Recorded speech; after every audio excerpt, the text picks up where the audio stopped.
Hello guys, welcome back to my YouTube channel. Please do not forget to subscribe to the channel and like the video. Sibongile and the Dlaminis has been cancelled by Multi Choice. The popular Mzansi Wethu telenovela will be ending after its current second season. The show will be replaced by a new telenovela said to be produced by Teza Pictures, the production company behind telenovelas like The River, Kabeja, The Empire, Champions Legacy, and In Tonga.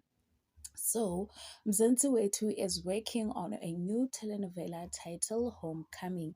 The story follows a woman who's forced to start over in her village after losing everything in the big city. However, home is not what it used to be. As she tries to reinvent herself, she faces unexpected challenges and complicated love life. Homecoming premieres in July 2025 on Mzansi Wetu. Thank you guys for watching.